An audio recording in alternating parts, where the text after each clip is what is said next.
السلام علیکم۔ یہ میری زندگی کی حقیقی کہانی ہے۔ ہم بابا فرید کے دربار عرس پر گئے تو وہاں مزار پر ایک برقع پوش خوبصورت لڑکی ملی۔ میرا بھائی اور وہ ایک دوسرے کو پسند کرنے لگے۔ واپسی پر لڑکی نے بھائی سے وعدہ لیا کہ وہ اگلے سال بھی لازمی آئے گا۔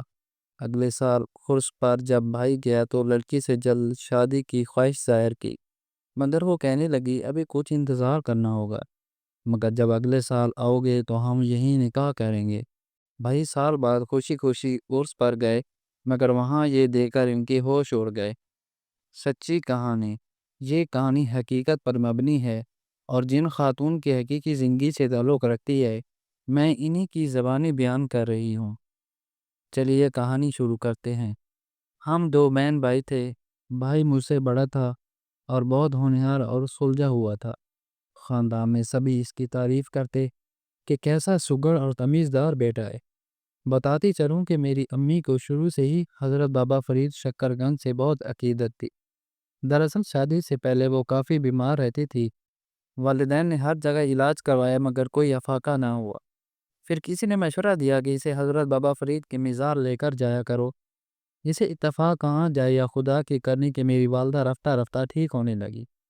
بعد میں بھی ان کی یہ عادت بن چکی تھی کہ وہ اکثر اپنی والدہ کے ساتھ وہاں جاتی۔ شادی کے بعد بھی ہر سال پاک پتن بابا فرید کے عرس اور میلے میں شرکت کو جاتی۔ یوں ہمیں بھی ساتھ لے جاتے۔ وہاں ہم کچھ روز قیام بھی کرتے تھے۔ ہر بار جب جاتے تو چند نئے لوگوں سے ملاقات بھی ہوتی کہ جو ہماری طرح ہی وہاں آئے ہوتے ہیں۔ وہیں میری دو چار سہیلیاں بھی بنی جو قریبی شہروں سے تھی۔ بعد میں بھی جب میرا ان سے رابطہ اور تعلق رہتا تو بہت اچھا لگتا۔ میرا بھائی 12 برس اور میں 10 برس کی تھی جب ہمارے ابو کا انتقال ہو گیا۔ اب ان کے بعد چچا وغیرہ ہی ہمارے سروں پر ہاتھ رکھے ہوئے تھے۔ وہ الگ گھروں میں رہتے تھے مگر ہر ماہ ہمارے خرچے کی رقم امی کو بھجوا دیا کرتے تھے۔ ان دنوں میں سیکنڈ ایئر میں تھی اور بھائی بی ایس سی کر رہا تھا۔ اس بار میلے کے موقع پر میں نے ہی امی کو یاد دلایا کہ میلے میں 2 ہفتے ہی تو رہ گئے ہیں، کیا پاک پتن نہیں چلنا؟ ان دنوں میری والدہ کی طبیعت کچھ ناساز تھی اور وہ سفر کرنے سے گھبرا رہی تھی۔ مجھے چونکہ میلے میں جانا اچھا لگتا تھا، سال میں ایک ہی بار تو ایسا موقع ہوتا تھا کہ جب گھر سے نکلنے اور کچھ سیر و سیاحت کا موقع ہاتھ آتا تھا، اس لیے میں تو ہر بار شدت سے میلے کا انتظار کرتی۔ البتہ میرے بھائی کو اب وہاں جانے میں کوئی دلچسپی نہ رہی تھی۔ اس کی یہی کوشش ہوتی کہ نہ جایا جائے، مگر امی اور میری وجہ سے اسے بھی مجبوراً جانا پڑتا کہ ہم اکیلی کیسے جاتی۔ میں نے ہمت دلائی کہ امی آپ انشاءاللہ صحت مند ہو جائیں گی۔ 2 ہفتے بعد امی کا اشارہ ملتے ہی ہم نے اپنا بیگ پیک کر لیا اور مقرر روز پاک پتن روانہ ہو گئے۔ جب ہم خانواس سے پاک پتن پہنچے تو تھکن محسوس ہوئی، بھوک بھی بہت لگ رہی تھی۔ اڈے پر اترتے ہی میں نے بھائی سے کہا کہ بہت بھوک لگ رہی ہے، بھائی کسی اچھے ہوٹل سے کھانا اور ٹھنڈا پانی پلا دو، پیاس بھی بڑی لگی ہے، بوتل میں پڑا پانی تو بھر رہا ہے۔ اس روز گرمی بھی پہلے سے کچھ زیادہ تھی۔ بھائی ہمیں ایک طرف چھاؤں میں لگی بینچ پر بیٹھا کر خود کھانا دینے چلے گئے۔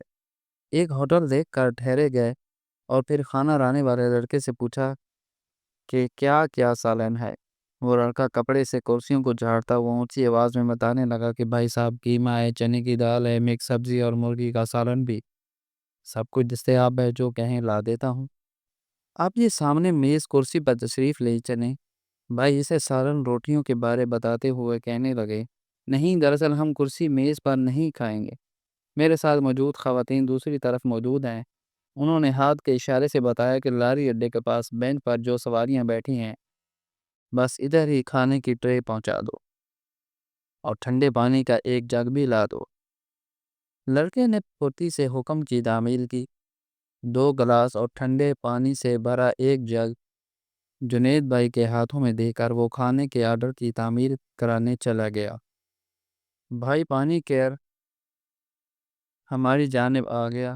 ہم جلدی جلدی گلاسوں میں پانی ڈال کر پیاس بجھانے لگے تو والدہ نے حسب معمول ٹوکا کہ گرمی میں شدید پیاس لگی ہو تو اتنا ٹھنڈا پانی غٹا غٹ حلق سے نہیں اتارنا چاہیے، انسان بیمار ہو جاتا ہے۔ مجھے یاد ہے زندگی کے ہر قدم پر امی ایسی چھوٹی چھوٹی باتیں ہمیں سمجھاتی تھی، خاص طور پر سفر کے دوران۔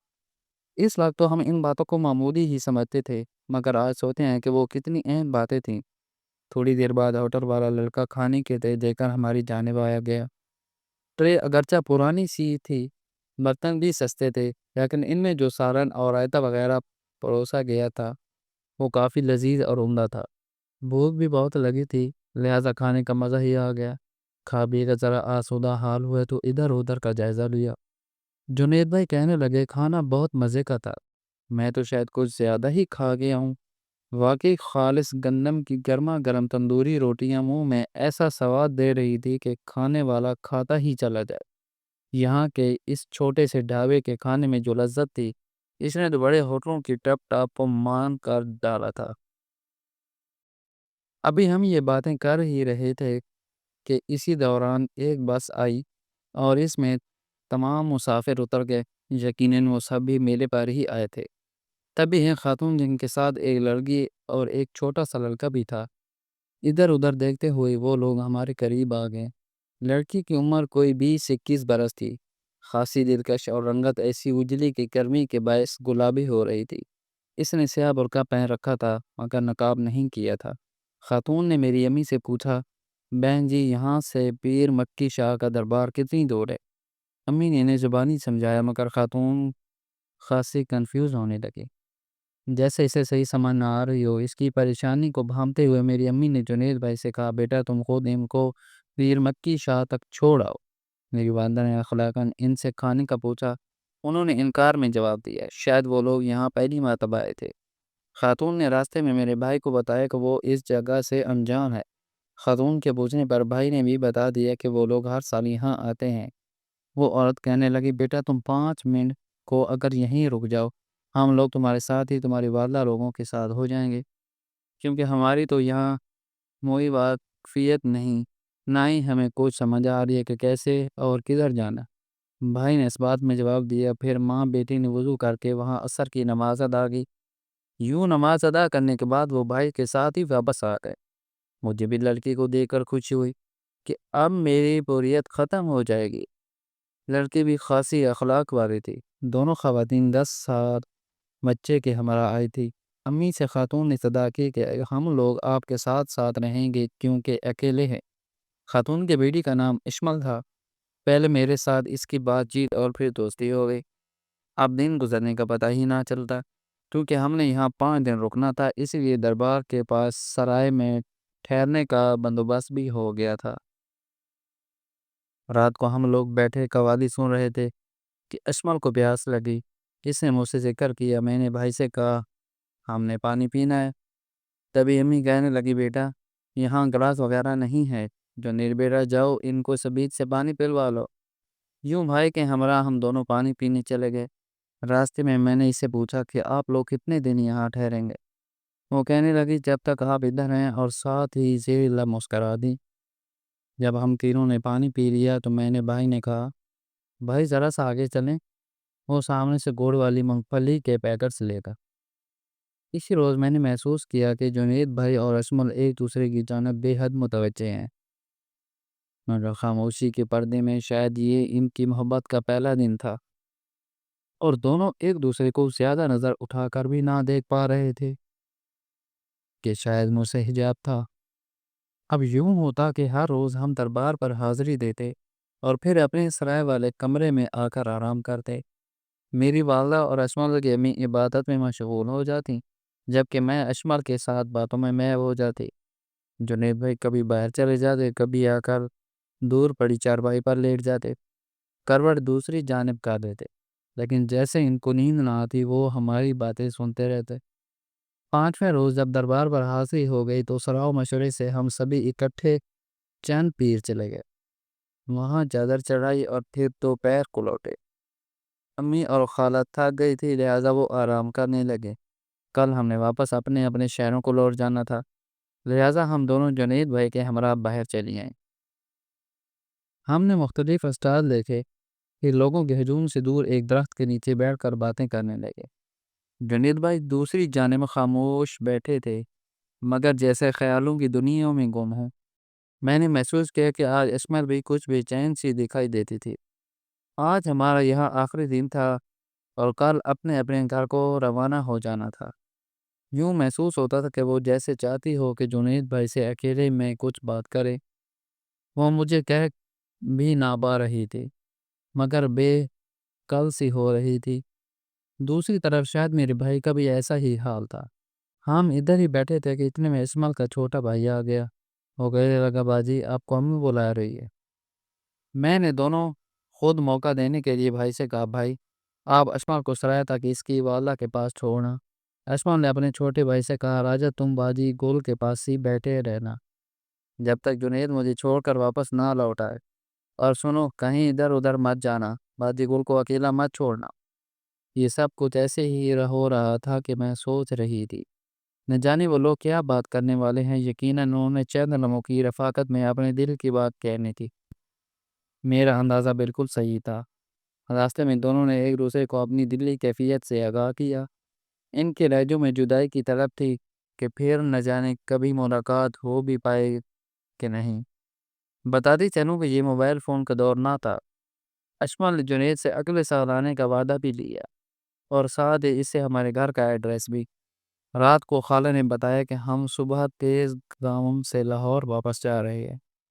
یہ سنتے ہی میں بھی اداس ہو گئی، لیکن میں نے محسوس کیا کہ جنید بھائی تو جیسے بالکل ہی بجھ سا گیا تھا، جیسے کوئی بہت پیاری سی ہستی اس سے بچھڑنے والی ہو۔ لیکن جی مرحلہ تو آنا ہی تھا، ہم مسافر کے سو بچھڑنا ہی تھا۔ مسافرت میں ملنے والے لوگ تو چند گھڑیوں کے ساتھی ہوتے ہیں، اور اس دور میں تو ان کا دوبارہ ملنا ایک معجزہ ہی ہو سکتا ہے۔ کچھ لوگ جو سفر میں ملتے ہیں بچھڑنے جانے کے بعد بھی بھول کی دھول میں کھو جاتے ہیں اور پھر دوبارہ یاد نہیں آتے، لیکن کچھ ہم سفر مختصر سے ساتھ کے بعد بھی یادوں میں امرت گھول دیتے ہیں، وہ ہمیشہ امر ہو جاتے ہیں۔ یہاں بھی کچھ ایسا ہی دکھائی دیتا تھا۔ اشمل اور ہمارا ساتھ بھی پیار کے رشتے میں امرت رس گھول گیا تھا۔ اس رات کو جب امی اور خالہ سو گئیں تو بھائی اور اشمل باہر نکل گئے، میں بھی ان کے ساتھ گئی تھی۔ دربار کے استالوں پر سے جنید بھائی نے اپنی محبت کی چند نشانیاں ایسے لے کر دیں۔ اس نے بھی جنید بھائی کو ایک پتھر کی انگوٹھی اور مجھے ایک کتاب تحفے میں خرید کر دی۔ اگلی صبح ہم نے اپنا اپنا سامان باندھا۔ وقت رخصت ہم سب اداس تھے، سوچ رہے تھے کہ ہمارا کتنا مختصر ساتھ تھا، لیکن اس کے باوجود کس قدر اپنائیت بھرا تھا۔ یوں لگتا ہے جیسے سالوں سے ایک دوسرے کو جانتے ہوں۔ جب وہ تانگے کے انتظار میں تھے تو اشمک کی آنکھوں میں آنسو تھے۔ جنید بھائی بے حد اترے ہوئے چہرے کے ساتھ گائے بگائے اسے دیکھ رہے تھے۔ شاید انہوں نے بڑے ضبط سے کام لیا تھا۔ 4 دن کی پاکیزہ محبت تھی، اور جدائی کی یہ گھڑی کتنی اذیت ناک تھی۔ لمحہ بھر میں بھائی نے امی سے کہا، امی ہم بھی تانگے سے اسٹیشن ہی چلے جاتے ہیں، وہاں سے ٹرین میں چلے جائیں گے۔ شاید وہ چند گھڑیاں اور ساتھ رہنا چاہتے تھے، لہٰذا انہیں روک کر ہم نے بھی جلدی جلدی اپنا سامان سرائے سے باہر نکالا۔ بس اسٹینڈ کے لیے تانگے میں بیٹھے اور وہاں سے ہو کر سائیوار ریلوے اسٹیشن پہنچ گئے۔ خیر یہ چند لمحوں کے ساتھ کا وقت بھی گزر گیا۔ اب انہوں نے یہاں سے ہم سے جدا ہونا تھا۔ اشمل کی ماں نے میرے بھائی کا بہت شکریہ ادا کیا۔ وہ امی سے گلے ملی، مجھے گلے لگا کر اچھے نصیب کی دعائیں دی، اور پھر کہا کہ اگلے سال زندگی رہی تو دربار پر پھر ملیں گے۔ پھر ٹرین آ گئی اور وہ سوار ہو گئے۔ وہ لاہور کی سمت روانہ تھے۔ میرا دل بھی بوجھل تھا، ہمیں خانیوال جانا تھا۔ اسی روز ہم بھی آ گئے۔ جب گھر آئے تو بھائی کافی اداس تھے۔ کئی دنوں تک مجھے بھی عصمت کی یاد آتی رہی، مگر پھر اپنے کاموں میں لگے۔ لیکن شاید جنید بھائی جیسے اپنا قرار اسے دے آئے تھے، وہ بار بار مجھ سے بہانے سے اس کا ذکر کرتے۔ عصمت کی فیملی کی طرح باقی جو فیملی ہمیں کبھی دربار میں ملی تھی، وہ جاتے وقت اپنے پتے وغیرہ دے جاتے تھے کہ جن کو رابطہ رکھنا ہوتا تھا رکھ لیتے تھے، لیکن اشمل نے نہ کوئی ٹیلی فون نمبر دیا اور نہ ہی اپنے گھر کا پتہ دیا تھا۔ البتہ اس نے بھائی سے ہمارا ایڈریس ضرور لیا تھا کہ وہ خط لکھے گی۔ حیرت کے سال گزر گیا مگر اس نے کوئی رابطہ نہ کیا۔ مجھے تو سال گزرنے کا پتہ ہی نہ چلا، لیکن جنید کو جیسے ایک ایک دن عمر بھر کا لگنے لگا تھا۔ پھر سال کا وہ مہینہ بھی آ گیا کہ جب پاک وطن کے میلے میں ہفتہ بھر رہ گیا تھا۔ بھائی نے اس بار بہت خاص اہتمام کیا، نئے کپڑے سلوائے، سینڈل اور خوب تیاری کی۔ ان دنوں امی کی طبیعت کافی خراب تھی، اس لیے اس بار وہ سفر کے قابل نہ رہے گی۔ انہوں نے جانے سے معذوری ظاہر کر دی۔ میں امی کے بغیر کیسے جاتی؟ ظاہر ہے گھر میں ان کی دیکھ بھال مجھے ہی کرنی تھی۔ یوں میرا بھائی جو پہلے ہمارے ساتھ بس ہماری وجہ سے جاتا تھا، اس بار اجمل سے ملن کیا ہے آس لیے اکیلا ہی چلا گیا۔ وہاں پہنچ کر وہ امید بھری نظروں سے سارے میلے میں گھوم پر پھر کر اسے تلاش کرنے لگا۔ اس نے کئی چکر لگائے لیکن وہ نہ ملی۔ اس کے دل کی اب عجیب کیفیت تھی۔ اس نے سال بھر اس روز کے لیے انتظار کیا تھا۔ اس عرصے میں ان کے درمیان کسی خط وغیرہ تک کا تبادلہ نہ ہوا تھا۔ بھائی دل ہی دل میں اس کے ملنے کی دعائیں مانگتا رہا۔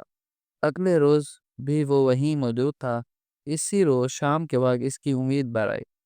وہ ماں بیٹی اور اس کا بھائی دربار میں ایک طرف کھڑے تھے اور ادھر ادھر دیکھ رہے تھے کہ اچانک جنید بھائی نے انہیں دیکھ لیا۔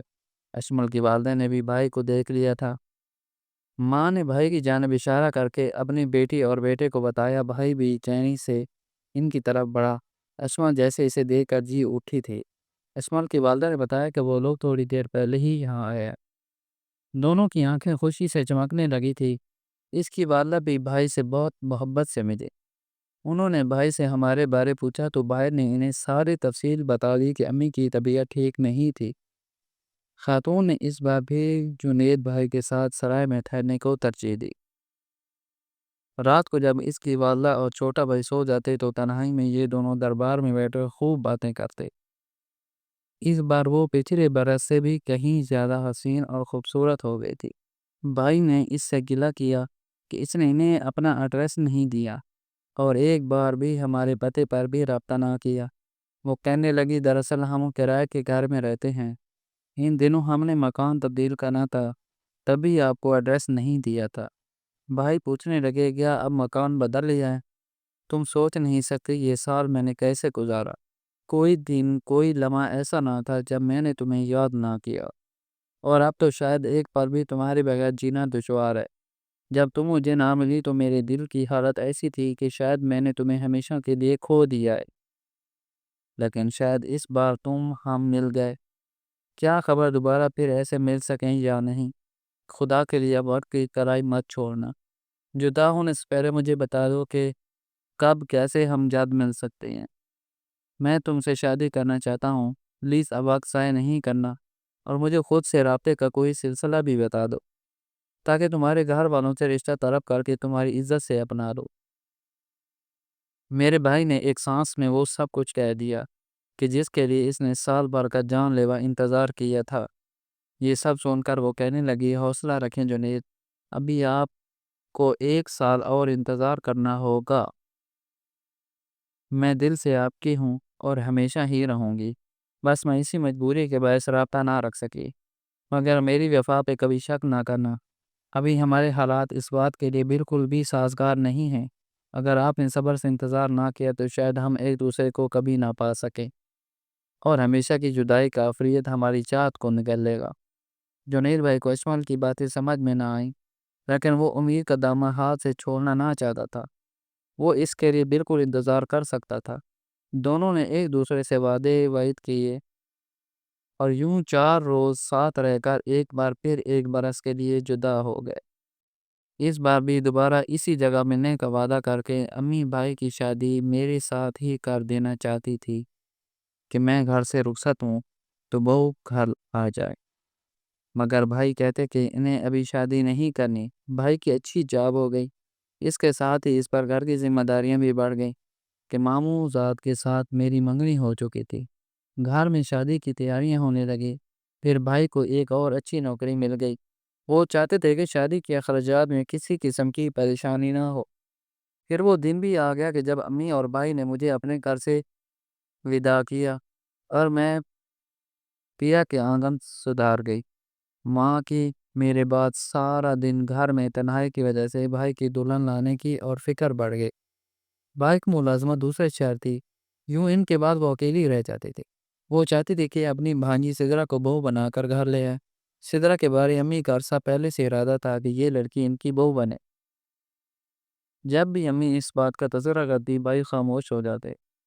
کبھی کہہ دیتے امی وقت آنے دو، تبھی بات منہ سے نکالنا بہتر ہے۔ وہ تو دن رات اشمل کو جیون ساتھی بنانے کے خواب دیکھنے میں لگے تھے۔ اس کے دل کے راز سے صرف میں ہی واقف تھی۔ وہ مجھے اپنا راز داں بنا چکے تھے، یہاں تک کہ امی بھی اس کے ارادوں سے ناواقف تھی۔ ایک روز امی ان سے کہنے لگی، بیٹے میں اب گھر کی ذمہ داریاں نہیں اٹھا سکتی، دیکھو تو میں خود بیمار رہتی ہوں، اب گھر سنبھالنے والے ہی لے آؤ تاکہ سکون سے زندگی کے یہ 2-4 دن جو باقی رہ گئے ہیں بسر کر سکوں۔ بھائی امی کی تکلیف دیتے ہوئے کہنے لگے، امی میں بھی یہی سوچتا رہتا ہوں، بس پلیز تھوڑا سا اور انتظار کر لیں، میں کچھ رقم اور جوڑ لوں تو تمہاری خواہش جلد پوری ہو جائے گی۔ امی خوشی سے کہنے لگی، تو پھر کیا میں تیری خالہ سے سدرا کے لیے بات کروں؟ امی نے تو خوشی بھرے لہجے سے پوچھا، لیکن بھائی نے انہیں مان کر دیا۔ وہ کہنے لگا، نہیں امی، امی بس مجھے کوئی آس ہے، آپ ابھی سدرا کے لیے خالہ سے مت کہنا، کیا خبر اس کی بجائے کوئی اور میری نظر میں ہو۔ امی کہنے لگی، چل کون ہے وہ بتا دے مجھے، میں تیرے لیے وہاں جا کر بات کر لیتی ہوں، جس سے تو کہے گا اسی سے تیری شادی کر لوں گی۔ بھائی کہنے لگے، امی ابھی کچھ دن ٹھہرے، میں آپ کو بتا دوں گا۔ ماں کو آس کے بھنور میں چھوڑ کر وہ دربار کے میلے پر جانے والے دنوں کا انتظار کرنے لگا۔ دن تھے کہ گزرتے نہ تھے، ایک ایک لمحہ ہر دن کا انگلیوں پر شمار کرتا رہا، یہاں تک کہ وہاں جانے کا بالآخر دن آ ہی گیا۔ جس روز انہوں نے روانہ ہونا تھا، اس سے ایک روز پہلے وہ میرے پاس سسرال آئے، پھر کہنے لگے، کیا تمہیں چلنا ہے حضرت بابا فرید کے دربار پر؟ میں کل پار پتن جا رہا ہوں۔ میں نے کہا، بھائی میں اس حالت میں نہیں جا سکتی، آپ چلے جاؤ اور میری طرف سے بھی اسمل کو سلام کہنا۔ وہ کہنے لگا، اچھا، تم بھی میرے لیے دعا کرتی رہنا، خدا کرے کہ اس بار اسمل ملے تو پھر ہم ہمیشہ ہی کے لیے مل جائیں۔ میں نے آمین بولا، پھر وہ یہ کہہ کر چلے گئے۔ شام کو وہ بس میں سوار ہوئے اور اسی رات 11 بجے پاک پتن پہنچ گئے۔ وہاں وہ بڑی بے چینی سے اسے تلاش کرنے لگے، پورے دربار میں گھوم پھر کر دیکھا، آخر کار اس کی امی بھائی کو نظر آئیں، مگر وہ ساتھ نہ تھی۔ اس لمحے بھائی کو ایک ڈر سا محسوس ہوا، پھر وہ یہ آس لیے کہ یقیناً وہ ادھر ادھر بھی تو کہیں ہو سکتی ہے۔ خالہ سے سلام دعا کے بعد بھائی نے باتوں باتوں میں اسمل کے بارے میں پوچھا کہ اس بار آپ اور راجہ ہی آئے ہیں کیا؟ خاتون کہنے لگی، نہیں، بیٹی بھی آئی ہے، وہ ذرا سامنے گئی ہے پانی لینے۔ جنید بھائی نے مزید 2-4 باتیں خالہ سے کی اور پھر جلدی جلدی اس طرف گئے کہ جہاں پانی لینے کے لیے انتظام تھا۔ ان کا خیال تھا یوں وہ اس سے اکیلے میں ادھر بات کر لیں گے، مگر بھائی کو وہ وہاں نظر نہ آئی۔ انہوں نے چاروں طرف نظریں دوڑائی، تبھی سامنے نیم کے درخت کے نیچے اسے ایک مرد اور لڑکی بیٹھے دکھائی دیے۔ بھائی کو اپنی آنکھوں پر یقین نہ آیا کہ یہ اسمل ہی تھی، لیکن اس کے ساتھ کوئی اجنبی نوجوان موجود تھا۔ پھر وہ سوچنے لگی شاید کوئی رشتہ دار ہے۔ کچھ دیر بعد وہ احتیاط سے تھوڑے فاصلے پر اس طرف جا بیٹھے کہ جدھر کو اسمل کا چہرہ تھا، تاکہ وہ اسے دیکھ لیں۔ مگر حیرت کی بات کہ جب اس نے بھائی کو دیکھا تو جلدی سے چہرہ دوسری طرف پھیر لیا۔ بھائی یہی سمجھے کہ شاید کہ اندھیرے میں وہ انہیں صحیح سے پہچان نہ سکی تھی۔ کچھ دیر وہیں بیٹھے رہنے کے بعد وہ واپس اس کی والدہ کے پاس آئے کہ وہ ماں کے پاس آئے گی۔ خالہ کے پوچھنے ہر انہوں نے بتایا کہ انہوں نے بخار سا محسوس ہو رہا ہے۔ اسمل کی ماں نے انہیں چائے اور سر درد کی گولی دی۔ پون گھنٹہ گزر گیا لیکن وہ نہ آئی، اور میرا بھائی اس کے انتظار میں اس کی والدہ کے پاس ہی بیٹھا رہا۔ بالآخر وہ وہاں آ گئی، لیکن بھائی کو دیکھ کر بھی نظر انداز کر دیا، ایسے جیسے اس نے اس سے منہ پھیر لیا ہو۔ وہ وہاں سے اٹھی اور دوسری جانب ہو کر بیٹھ گئی، جیسے انہیں کبھی پہچانتی ہی نہ ہو۔ اس کا چھوٹا بھائی راجہ جو اب 12-13 سال کا ہو چکا تھا، وہ بھائی کے پاس ہی بیٹھا تھا۔ پھر وہ ان سے باتیں کرنے لگا۔ ذرا دیر کو خالہ کو کسی عورت نے مخاطب کیا اور ان سے کچھ پوچھنے لگا۔ پھر وہ اس عورت کی طرف ہو کر اسے کچھ بتا رہی تھی کہ راجہ بھی ان کے پاس چلا گیا۔ تبھی بھائی نے آج خود اسمل کو مخاطب کیا، کیسی ہو؟ مگر اس میں کوئی جواب نہ دیا۔ بھائی کا دل بجھ کر رہ گیا۔ پھر پوچھا، وہ کون تھا جس کے ساتھ تم بیٹھی باتیں کر رہی تھی؟ اس کی بار وہ تیکھے لہجے میں کہنے لگی، تمہیں کیا، میں جس کے ساتھ چاہے بیٹھوں، جس سے مرضی بات کروں۔ اس نے اس قدر بے اعتنائی سے کہا کہ بھائی دم بخود رہ گئے۔ پھر وہ اٹھ کر اپنی ماں سے بھی دوسری جانب جا کر بیٹھ گئی۔ اس کے انداز بیگانگی سے بھائی کا دل ٹوٹ کر رہ گیا تھا، جیسے زمین گھومنے لگی اور اسے آسمان ٹوٹتا محسوس ہوا۔ کیا وہ اسے کھو چکا تھا؟ یہ سوچتے ہی اس کے دماغ کی رگیں جیسے پھٹنے لگیں۔ اسے یقین نہیں آ رہا تھا کہ یہ وہی لڑکی ہے جس کا اس نے ہر پل ہر گھڑی انتظار کیا تھا، جس نے اسی مقام پر ان کے ساتھ 2 مرتبہ زندگی بھر ساتھ نبھانے کا وعدہ کیا تھا، آج اس نے انجان بن کر پہچاننے سے بھی انکار کر دیا تھا۔ وہ کتنی لاتعلق ہو گئی تھی۔ بھائی اسی وقت وہاں سے اٹھا، مگر اس کے آنسو تھمتے نہ تھے۔ اس نے رو رو کر دل کی بڑاس نکالے اور پھر سرائے کی جانب بڑھنے لگا کہ کچھ دیر آرام کر لے۔ صبح سے راجہ سرائے کے باہر ملی۔ بھائی نے اس سے پوچھا کہ کیا تمہاری باجی کی شادی ہو گئی؟ اس نے جواب دیا، نہیں، ابھی تو ان کا بس نکاح ہوا ہے، اور اس کے ساتھ یعنی رجب بھائی کے ساتھ ہم یہاں آئے ہیں۔ یہ سن کر بھائی کو اپنے پیروں سے زمین نکلتی محسوس ہو۔ بڑی مشکل سے بھائی نے پوچھا، کیا وہ آپ کا کوئی رشتہ دار ہے؟ کیا اسماء کا نکاح اس کے مضی کے بغیر کیا گیا ہے؟ راجہ کہنے لگا، نہیں، وہ ہمارے رشتہ دار تو نہیں ہیں۔ پچھلے سال ان سے ریلوے اسٹیشن میں ہماری ملاقات ہوئی تھی۔ بھائی آپ کو یاد، پچھلے سال جب آپ بھی آئے تھے، آپ کے روانہ ہونے کے بعد جب ہم گھر لوٹ رہے تھے، تب رجب بھائی ہمیں ریلوے اسٹیشن پر ملا تھا۔ اس نے ہمیں ٹکٹ لے کر دیے، ہم اس کے ہمراہ ہی آئے ہیں۔ یہ سب سن کر بھائی کا دل کٹ کر رہ گیا۔ راجہ بچوں کی طرح لاپرواہی سے بتا رہا تھا کہ گھر جا کر باجی نے امی سے کہا کہ انہیں رجب سے ہی شادی کرنی ہے، کہ رجب بھائی اپنی والدہ کو لے کر ہمارے گھر رشتے کے لیے آئے، اور یوں 4 ماہ بعد باجی کا ان سے نکاح ہو گیا۔ اب ہم انہی کے ساتھ مزار پر آئے ہیں۔ بھائی کے لیے مزید آگے سننا محال ہو گیا تھا، اور وہ سرائے میں آ گئے۔ گویا اشمل نے اپنی زندگی کا ہم سفر ڈھونڈ لیا تھا۔ اسی سفر کے دوران شاید وہ شخص اسے میرے بھائی سے بہتر لگا تو گورا فال اس کے نام پر نکل گیا۔ پہلے جو لڑکی میرے بھائی سے وعدہ ایفا کر رہی تھی، مگر پھر خود ہی بے وفائی کر کے ایک نئے ہم سفر کے ساتھ زندگی کے بندھن باندھ لیا تھا۔ بھائی کے لیے وہاں رکنا محال ہو گیا تھا۔ وہ اسی شام بس سے واپس گھر گئے۔ 1 ماہ تک کافی وہ بیمار رہی۔ میں نے جب پوچھا کہ بھائی کیا آپ کو عصمت ملی تھی، تب انہوں نے مجھے یہ سارا واقعہ بتایا، جسے سن کر مجھے بھی بے حد دکھ ہوا۔ بھائی کو بھی کافی سمجھایا کہ وہ اس بے وفا کے دیے روگ سے نکل گئے۔ رفتہ رفتہ وہ زندگی کی طرف لوٹ تو آئے، مگر پھر دوبارہ کبھی پاک وطن نہ گئے۔ کئی بار امی نے کہا، مگر وہ انکار کر دیتے، جیسے کہ وہ جہاں جانے سے ان کے ماضی کی یادیں پھر تازہ ہو جائیں گی۔ ان کا کہنا تھا کہ انہیں اب ہر مزار پر جانا کٹھن لگتا ہے۔ سچ ہے کہ اجنبی لوگوں پر بھروسہ اب سے۔ بھائی کی شادی ہماری اسی خالہ زاد سدرہ سے ہو گئی ہے۔ اب ان کے 2 بچے ہیں اور اچھی طرح زندگی گزر رہی ہے، مگر اب بھی جب کبھی حضرت بابا فرید کی میلے کا ذکر نکل آئے تو وہ خاموش ہو جاتے ہیں۔ مزید دلچسپ کہانیوں کے لیے ہمارے چینل کو سبسکرائب کریں۔